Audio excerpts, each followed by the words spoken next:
What's up, children of the sun? This is your metaphysical advisor, Montre Bible. I did a video a few years ago about what happens when you sell your soul, and it got a lot of views and a lot of comments about it. And I wanted to make another video to kind of clarify a lot of the questions that I keep seeing come up. And people asking, well, sell your soul. How do you sell your soul? I don't know why would people want to do that, but I wanted to clarify a lot of things. There's two parallels in this world. There are people who are soulful and have the soul energy, and there are people who are soulless and born without a soul. This is neither good or bad, okay?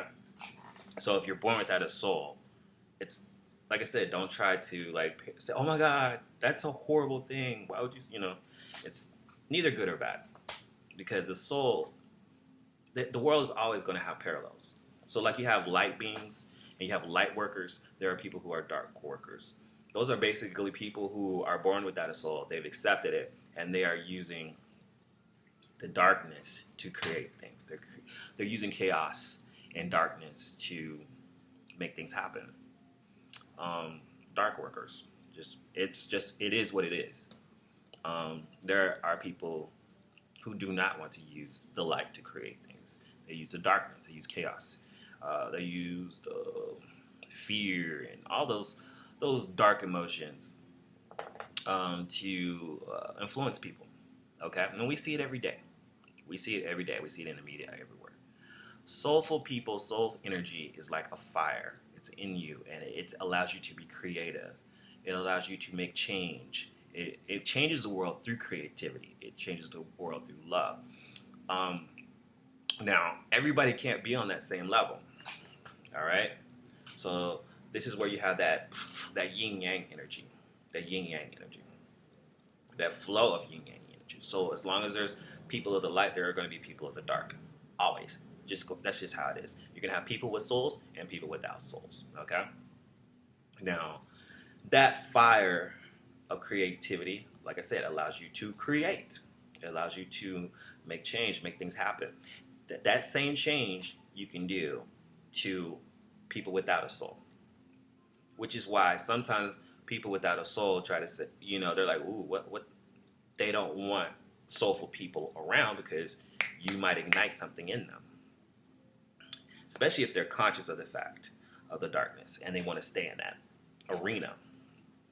However, some people are not conscious of that. They are just a part of the big machine. They live in the matrix. They're happy doing that. They're happy doing the same thing day in, day out. They're happy just having that mundane reality. They're happy with the 3D mundane reality. They have no problem with it. Just give me a paycheck. Let me go home. That's it. That's all they want to do. The soulful person is unable to do that. They need something to inspire them. They need to be inspired. They need to learn. They need to go to the next level in life. They're always going to be growing, changing, doing something different. The soulful person can ignite a fire within a soulless person. The soulful person can ignite a fire within a soulless person. The thing is, the soulless person cannot maintain the fire. A soulful person can ignite their own fire. They can also lose their fire. Okay? All empathic people, if you're an empath, you have a soul.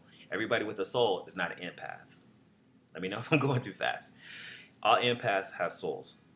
And they are able to ignite things into people. They're able to feel other people's soul. And sometimes they can feel when somebody doesn't have a soul. They could be like, something ain't right. You are very cold. You can feel it. It's almost like when you go to a funeral and you see a dead body and you're just like, I don't feel anything from this dead body. And that's how empaths will know a soulless person. They just don't feel anything from them. Person is dead inside. Okay, and there's nothing wrong with that. The thing is, when you ignite a soulless person and you give them a part of your soul, that person naturally, by default, becomes your soulmate. Because you have given them a part of your soul. Will they stay your soulmate forever? Maybe not. The problem with this, the soulless person that cannot keep that fire going on their own. So in order to keep that fire going, they will have to depend on the soulful person. So what this happens is you have a vampiric or a toxic relationship start to develop as a person becomes dependent upon the soulful person to keep that fire going. If the person with the soul leaves that soulless person alone, their fire will start to go out. They will begin to miss that fire. You will know that you've ignited a fire within them because they will start gaining traits and talents and abilities that you had. You will start to see yourself in them. They have become like your child. They will start having interests that they didn't even have before. But now they are interested in these things. So when you meet another, when you have a soul connection with someone who has a soul connection is different from having a soulmate. Okay? When you have a soul connection with somebody who has their own soul, you guys will still blend, but they have their own interests. You have your interests. You guys are two different people. You have a soul connection, a soul love.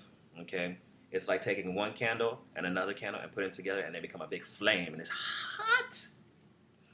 But when you have a soulmate connection with someone who doesn't have a soul, they begin to drain that fire from you, and your light starts getting lower and lower and lower. So that's when you feel you're in a draining or a toxic relationship, you will feel the need to get away from it. Soulless beings, when they're on their own and they can't keep their fire going and they don't have you anymore, will have to depend on other people to keep their fire going.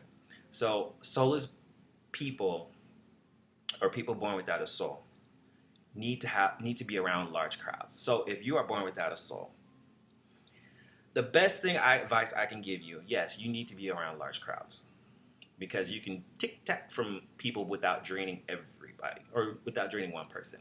If you are around one person, you will become vampiric and you will try to drain that one person.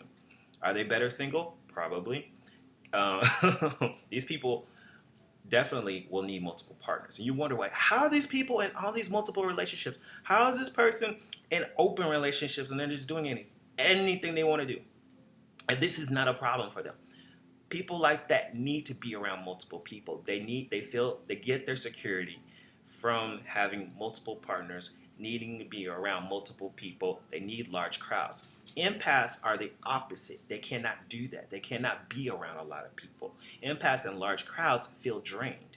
They get sensory overload. So if you're an empath, you're not going to enjoy a large crowd. You're going to want to be by yourself. So you have your extroverts and your introverts. This is what we call it from the scientific point of view. But it's people without souls, people with souls.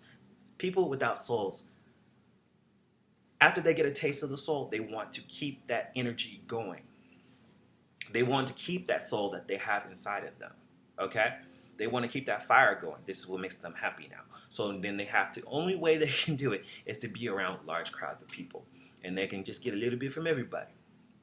Of course, remember, they still have that fire. They're still your soulmate. So the majority of their personality is going to be emulating you.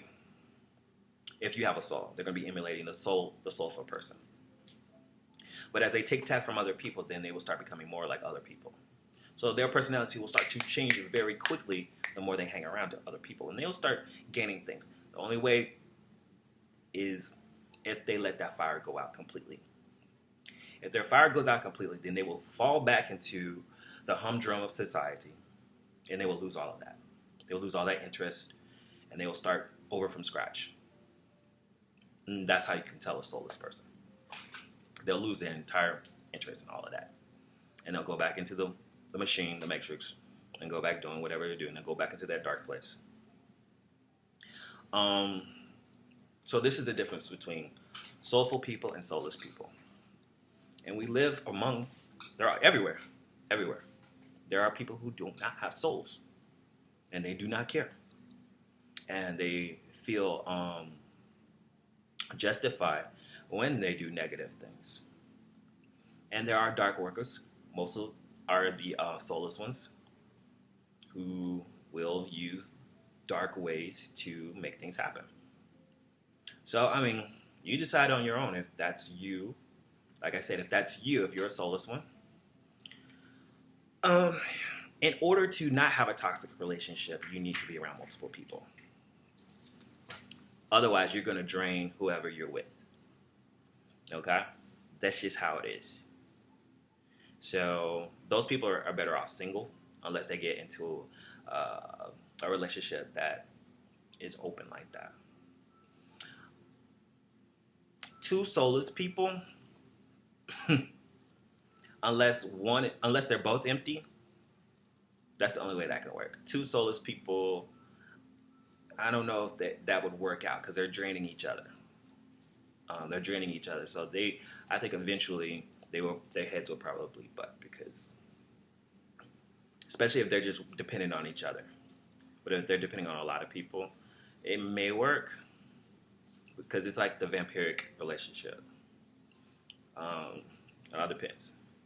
But once, like I said, once a soulless person has a part of a soul, and that vampiric process begins, I think they're more attracted to soulful people. They're more attracted to people with fire. And you can tell people with fire because they're very creative and they get excited quick and their emotions are just everywhere. So, anyways, I hope that explains. And like I said,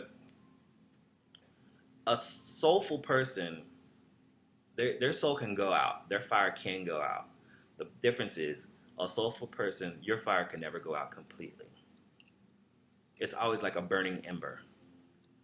You can lose your soul, but a soulful person can reignite their soul on their own just by getting back into the creative world, by pulling on source energy, and boom, there's that fire again. So you never completely lose your soul unless you are soulless to begin with, unless you were born soulless. Hope that kind of clarifies some things about soul energy. And especially soulmate love. Like I said, if you give a part of your soul to a soulless one, they automatically become your soulmate because they have part of your soul. So watch out who you give your soul to. Hope you guys make something happen in your reality. Be conscious of who you are, and love somebody. But be careful who you love. If you don't do it, then who will? I'll talk to you guys later.